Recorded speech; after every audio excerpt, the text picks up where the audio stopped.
we talked a bit on Wednesday. It was kind of like a breaking news story, but we got some more information about Amazon.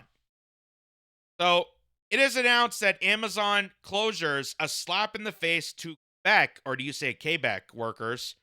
Union says more than 1,700 full time employees will lose their jobs as the e commerce giant is set to close all operations in the province, including its warehouses. This is an article written up by the Financial Post. Saw again on Wednesday there. It was kind of breaking. We did it, kind of briefed on it at the beginning of Wednesday's live stream, but here's kind of the rest of the story as it's developing. So, Amazon Incorporated announced on Wednesday that it will close all of its Quebec warehouses and lay off about 1,700 full time employees, a move the union representing workers at the e commerce behemoth only unionized Canadian facility called a slap in the face for all workers in Quebec, or Quebec. Following a recent review of our Quebec operations, we've seen that returning to a third party delivery model supported by local small businesses, similar to what we did until 2020, will allow us to provide the same great service and even more savings to our customers over the long run. Amazon spokesperson Barbara Adrat said in a statement via email. This decision wasn't made lightly, and we're offering impacted employees a package that includes up to 14 weeks' pay after facilities close and transitional benefits like job placement resources.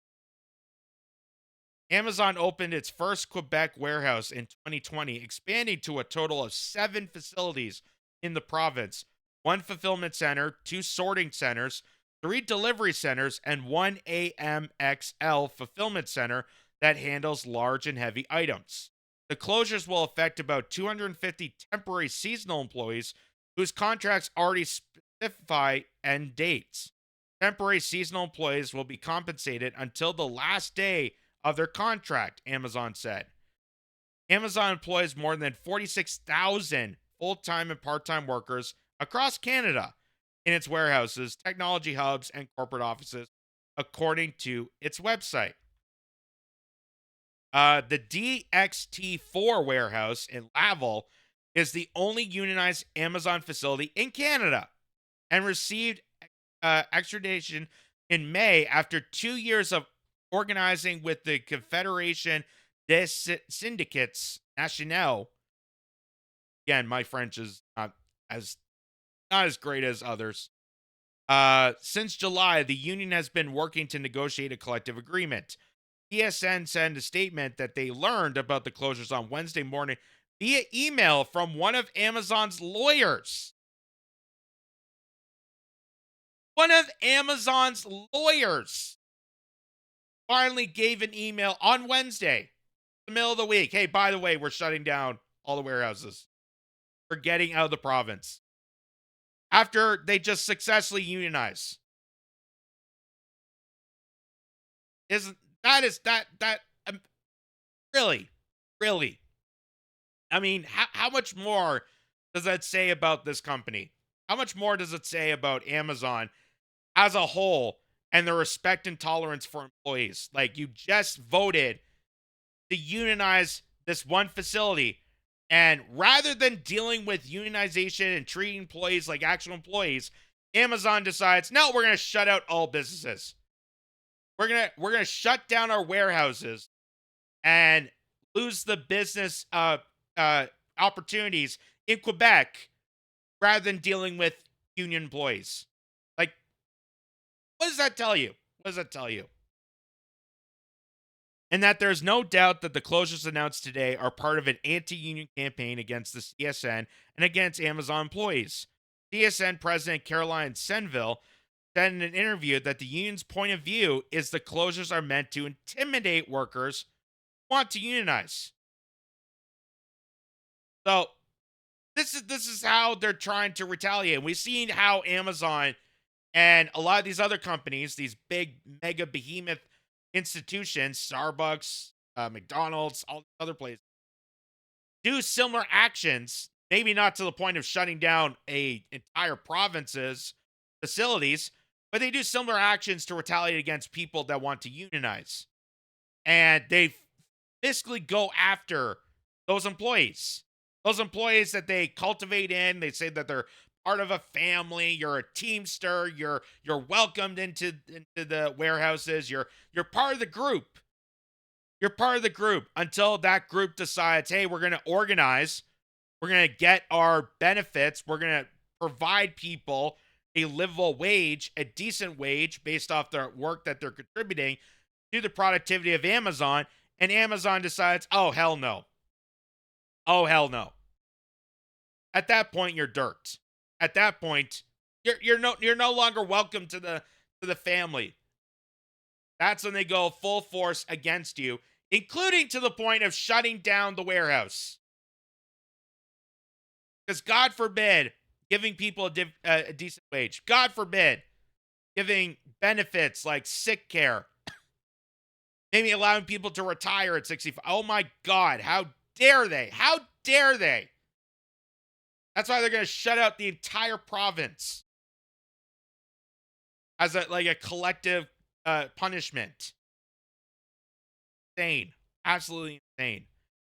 Um, the message of Amazon is sending you: we like you as clients, but we're not going to respect your rights as citizens. Your money is good enough for us, but not your labor laws, she said. Denville said workers are still processing the shock after losing their jobs, and CSN will support its members and explore its legal options in the coming weeks. We'll make sure that every penny that is due to them will be given to them, and then we will set up workshops and we will try to help them find other jobs, she said. I could tell you, you also that our legal department is on to what it can see to be done. Information provided by an Amazon spokesperson said the decision to revert to a third party operation was based on being able to deliver the same service at a lower cost. They said the third party model is for delivery only, and Quebec customers' orders will be fulfilled by warehouses in Canada and the United States. And we're talking about Amazon. We're talking about Amazon here. We're talking about one of the biggest tech organizations in the world. Jeff Bezos, almost a trillionaire. But here he is talking about, well, we're going to switch to a third-party operation to cut costs. Because giving employees that extra dollar or quarter of a livable wage, God forbid, it's going to kill them. God forbid that yacht-owning Jeff Bezos and his fiancée, they may have to cut back their spray tans to six times a week. Oh my God, they might not be able to vacation and roam in a private resorts. They might have to fly coach. Oh no. They might have to get B-list celebrities to fly with them in space. Ah! The horror. The horror. All because of these employees wanting to get basic benefits and be treated like workers. So I hope the union is able to stand up to this and takes every legal battle at Amazon. Because this is insane. This is insane. And obviously this is sent to as a message. This is like the Godfather putting a horse head in the bed. That, hey, we're shutting out entire province of fulfillment centers. So all the rest of you in Canada, all the rest of you in North America, don't you dare try to unionize, because we will come after you. And they've already tried numerous times. Numerous times. We have seen a long history of Amazon specifically going after its own employees that are trying to organize, that are trying to unionize, they're fighting for, basic benefits, to be treated like an actual employee, a member of Amazon, not just this paddle that they bring you into. And by the way, Amazon also abuses temporary foreign worker programs here in Canada. So they're already cutting back. They're already doing everything to go against the Canadian workforce. Everything. And still, when one facility voted to unionize, when the workers finally get a break, Amazon cuts the rug underneath them, cuts their legs completely off underneath them. They're going to shut out the entire province, not just that facility, the entire province of Quebec.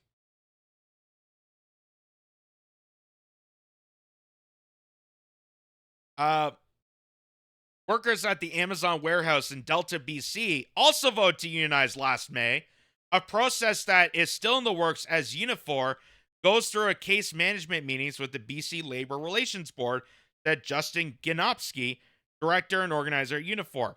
People are looking for a meaningful wage. They're not looking for the moon. They're asking for a reasonable wage increase that they can rely on year over year, which a collective agreement could deliver for them. And they're asking for things like work life balance and scheduling that they can meet their needs, he said. Adam King, assistant professor at the University of Manitoba's Labor Studies program, said Canada's provincial labor laws are quite a bit stronger, particularly in Quebec and British Columbia, compared to the federal framework in the United States, where Amazon is seen accused of trying to stymie unionization efforts.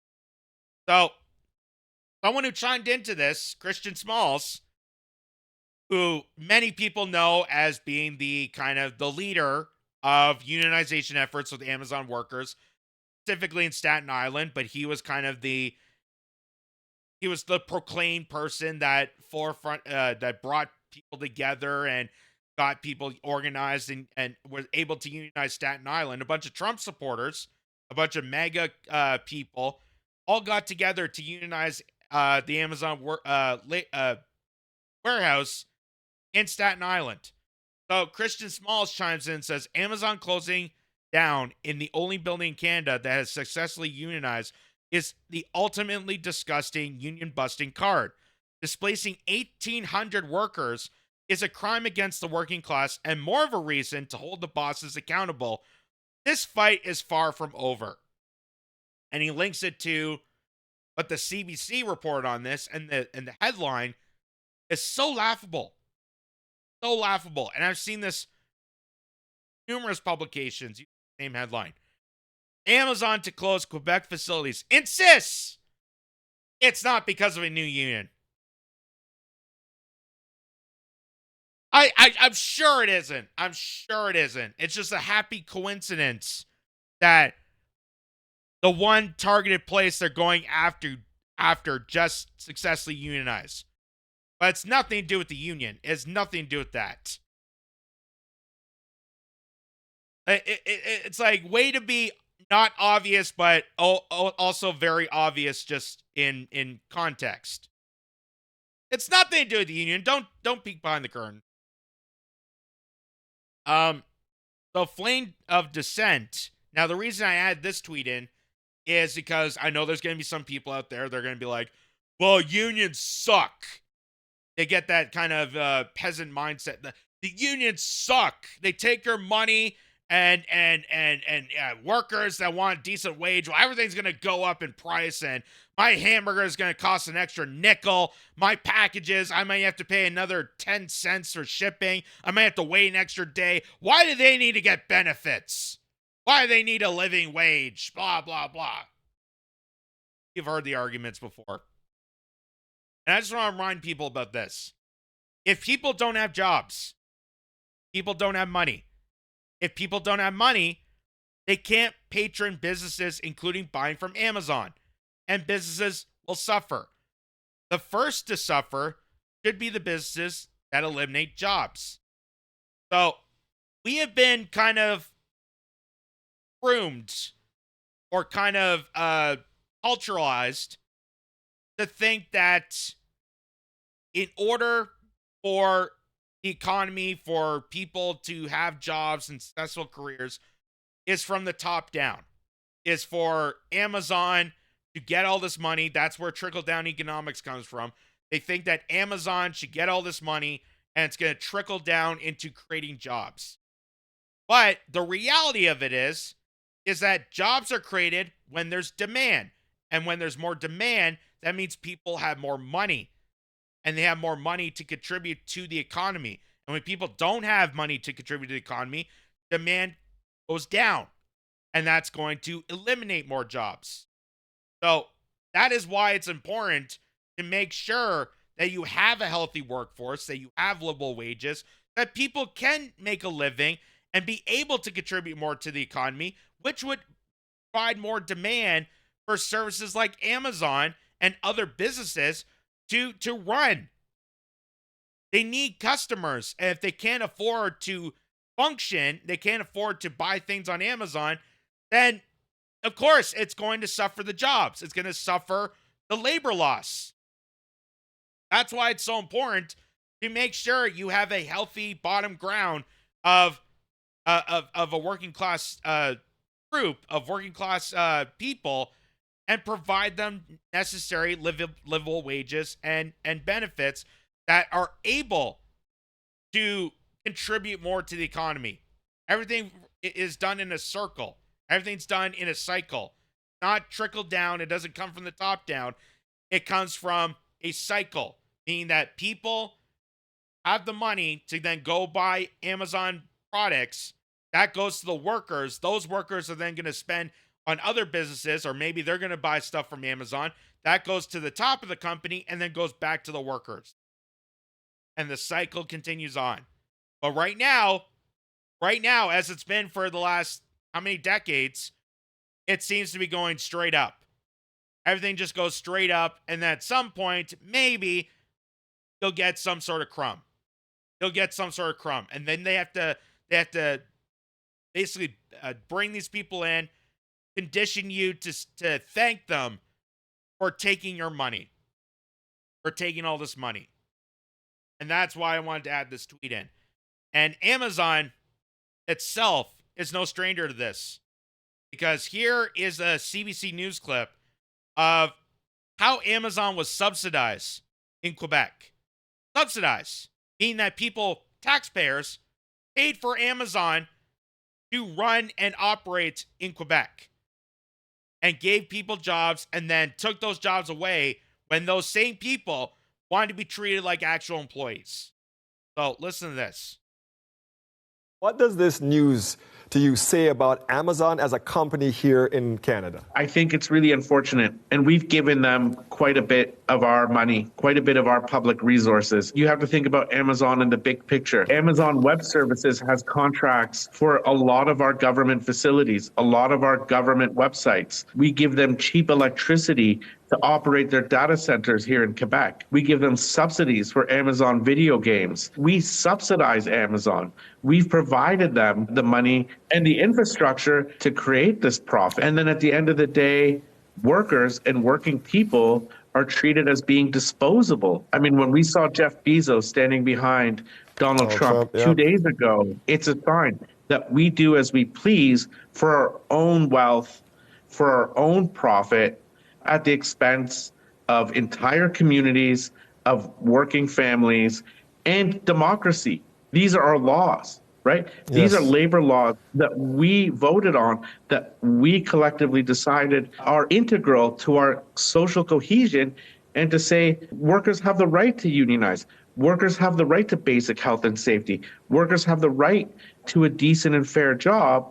And then Amazon can trample on those rights as they please. So this is not just about those 1,700 workers. This is very much an existential question about the times we live in. Yes. And that kind of feed the politics that we are witnessing today before our eyes. And that's exactly what Christian Smalls did for the people of Staten Island. And that's what so many people in these large companies, these very, very, very wealthy, well-to-do companies, are fighting for.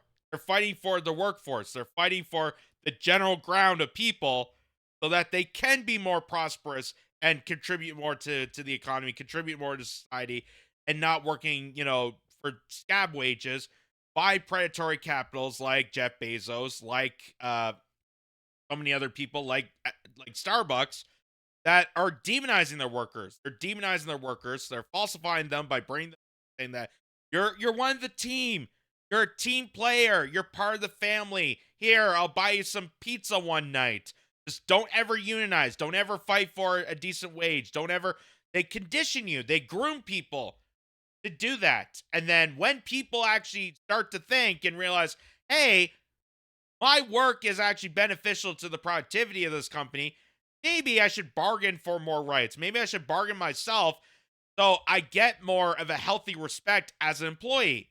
Oh no, no, no, no, no, no, no, no. Wanna you don't want to do that. You don't want to upset the family of Amazon. And they go and demonize and attack them. Then they do the union busting card. Then they try to undermine the voters. Then they try to, when people are organizing outside, they're the one in protest that was in New York City. We saw that they put the water on people. They literally sprayed freezing cold water onto people protesting for better benefits in New York. So it's absolutely slimy what Amazon did. And I hope for the people of Quebec, or do you say Quebec, fight them. And I hope this union is able to stand ground. And I understand unions can be corrupted. I understand that. But that is why you as an employee you're beneficial to have a union that is effective, and you fight for an effective union that could better represent you than being stranded by yourself. Because that's the benefit of having a backed union organization, is you have that safety net, so that if Amazon or Starbucks or McDonald's or any of these mega corporations decide to play you wrong, you have a standing force, you have a standing ground. Whereas if you didn't have a union, you're by yourself. And it's basically turned into a he said situation. And who do you think is going to win out of that? You or the corporation that has billions and billions of dollars in lawyers that could easily get away with anything they want? And clearly with Amazon, they're able to get away with this. They're able to get away with this on your tax dollars, on Quebec tax dollars that funnel money to get Amazon, to get these warehouses into their province. And then Amazon decides to sweep under the rug and rip it right underneath the workers when they decide to unionize. How sick and twisted that is. Just days after Jeff Bezos went to the inauguration. Jeff Bezos, Elon Musk, the guy from Apple, they were all in attendance.